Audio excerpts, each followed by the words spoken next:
Hey guys, welcome back to the channel. We have a pretty cool video for you today. We asked passengers about their nighttime setup before the trip and then asked them after the trip if they had success or if they ended up changing their jig and why they made the change. If you like hearing tips that can help you catch more fish, be sure to subscribe. I got this West Coast Jiggers jig here. It's a black and chrome with some reflection on the back side, and it's 300 grams. We got a BFT 400 gram Uriah jig here, a 200 pound leader. This is a Speedmaster 25 with a Okuma PCH 3X. We're going to try out the 300 gram red and gold SK jig.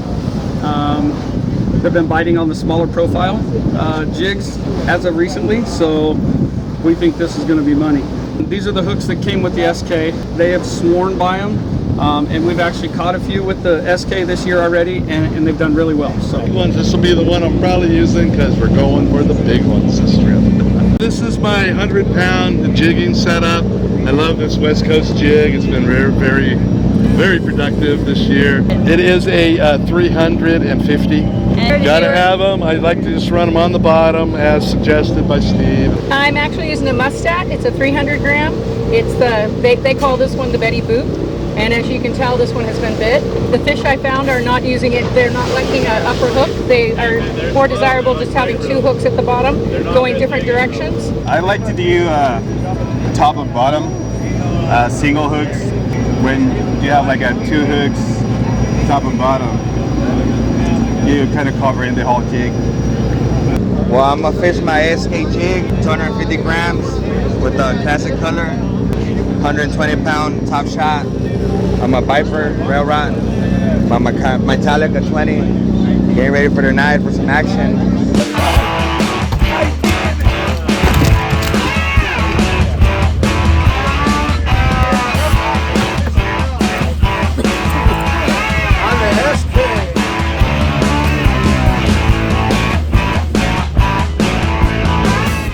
So I didn't use either setup that I started the trip out with. By the time people were yelling biter and we were getting bit, I wasn't even in the zone yet. Both were around like 300 gram, 260, 300. But I switched to this SK and this setup just overall. And maybe it was the reel, maybe it was just like the shape of the SK versus like the West Coast jigger. I don't know what was the difference, but this just felt really good getting down into the zone. It was a lot faster. And on the third stop, once I was fishing this setup, I got bit. I got the first bite of the school on 2 different stops. You can see here, it was like completely shiny, completely brand new when I first got it. And it's all tore up now. Really great action. This ended up being the ticket for me the last 2 nights. All right, Steven, so you ended up switching jigs. Tell me about why you did that and what you switched to. I was getting no bites. Everyone else was. I seen what everybody else was using. They were all using some similar to this 300 gram BFT jig. So I switched to it and got one. Started off with a 500 gram and then I switched to this 300 gram. Yep, that's the one I switched to, and I had all the confidence in this one, so I stuck with it. Nice. This was my go-to setup. I thought was going to be my go-to setup. But I also had another 80-pound setup. As it turned out, the SK, the little bit smaller SK jig, worked much better for me. And I ended up catching my fish on smaller as compared to this one. So I got my fish on 80-pound and the SK jig. It felt like as quick, if not quicker, than this, which is a heavier jig. So I just felt like it was dropping better, it was dropping straighter, maybe more confidence. I felt like I had spent more time in the zone, up and down, and it paid off. This is the jig that I've been catching fish on for the last year and a half everywhere, but this is the one that did it today. So I always bring a bunch. Well, I ended up going to a smaller jig. Just like I wasn't getting down there fast enough. So the fish were after a small bite. So I furnished them a SKB bomb. It worked for me. So I was able to kill 130, 40-pound fish with it and came moving forward. It drops fast. It's just a homemade 304 stainless steel round bar. And I got good swivels and hooks on it. When in the night did you know to switch to The reason that? it made me sign in is that I noticed that the other one was fluttering, and I wanted something to get down before everybody else, and that's the reason I put this on. I could get ahead of them. This jig did it. This one was amazing. This is a 300 gram mustat, this Betty Boop. I had a fish on, I ended up losing it. It ended up breaking off. I actually had a weak split ring, so always check your split rings for the size of fish that you're fishing. And another angler next to me ended up with hooking up on a fish, and when he landed that fish, this Betty Boop jig was inside of it. So it's my lucky jig. It has caught 6 big giant fish, and I wouldn't have changed it. This was the hot ticket, I have to say. I used this one all night. At first it seemed like it was going slow, but around 3:30 I was able to get on a really nice one with this one. I started off with this jig. It's a SK jig, and it's a 170 gram. And then as the current started getting stronger, I went to the same pattern, but heavier. I believe it was a 200 or something like that. Caught some fish with that? With Yeah, the 200 one? No, I farmered. All right. Sorry. That happens. That's You okay. know. But you got bit. Yes. Yeah, you got bit with that pattern, just Yes. a little bit heavier. Yes. It went very well. It's a 200 SK on 80-pound test, 200-pound leader on a Centaur composite rod with a Shimano 16. 80-pound tested very well. I landed 151 bluefin tuna on it. First drop after that fight, second drop. I went 2 for 2 on it as well. For that, I was using a 300-gram rip roller. I wanted to go heavier at first because I wanted to see if I could get down first and maybe get a larger grade fish. Never got bit on it. Switched it out. Got bit instantly. First drop. The first night, I caught and landed a big fish with it. The second night, I actually got sawed off in a tangle with that same jig. Luckily, I had one more, so I tied the same jig back on, and the next fish I hooked, I got sawed off again. So there goes my red and gold SK jig. Working really well. Now we've switched it over. I've got a yellow and peach glow-in-the-dark SK jig that are 300 grams also. So we hooked up on that one last night. So.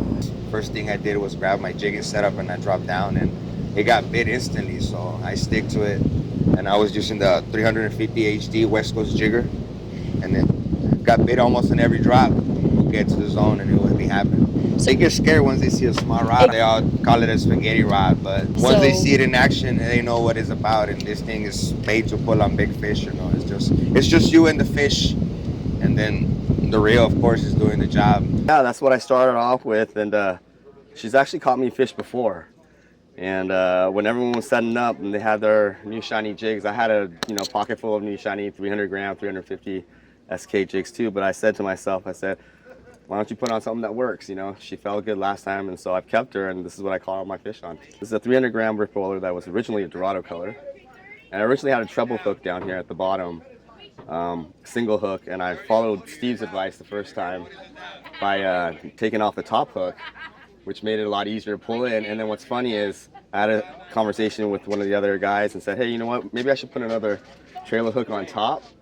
And the next fish that I got that had the hook on top, it got both hooks in it, and it made it, just like Steve said, a lot more difficult to bring in. So, there's some pros and cons to having this extra hook on top, but, still, nevertheless, I got the fish in. So the first night, I had a similar jig that was 420. I had an assist hook up top, along with 2 hooks on the bottom like this. Caught what we thought was 200-pounder, came up to gaff multiple times, but pretty sure we foul hooked it with this, which is why it was just such a pain in the ass. So took a run, broke me off. Second night, I switched up to this setup here, took the assist hook off, and paid off. Caught a 140 and then another 60 or 70 pounder back to back on this jig with no problem. Came right up. This one was actually 20 grams less. That's the 400. I always have like 3 different jigs, and I swapped 2 of them actually, and I ended up going with the one that I was feeling comfortable with, which is a Nature Boys 300 grams.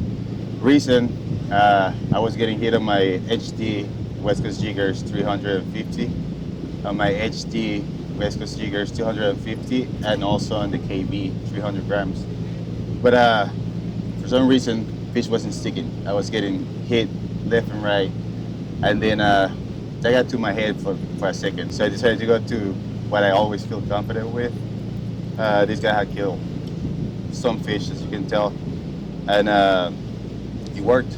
I run into something that had never happened to me before, that I heard that it could happen, and I've seen it happen before, and it's about this guy or this guy sometimes, because most of my fish, sometimes they're hooked only on this hook, or they hook on this hook. This time around, fish was hooked on the bottom hooks for a minute, and then something happened and fish took another run. What happened was this hook went and hooked him in the gill plate, and then that was another story, because that like 2 minutes that I could have killed that fish turned into like another 15 minutes, and it was like basically dragging the fish sideways, which wasn't fun. I would probably recommend stay with the 2 hooks at the bottom if you would like to do that. What you all start off out with, don't be afraid to switch it up. If it doesn't feel right, I think fishing is a lot of intuition. So go ahead and just pick up a different setup, ask somebody to try out a different jig. Be sure to check out our recent jig comparison video where we talk about how a hot new jig stacks up to these jigs mentioned in this video. If you want to catch more fish, don't forget to subscribe. This is how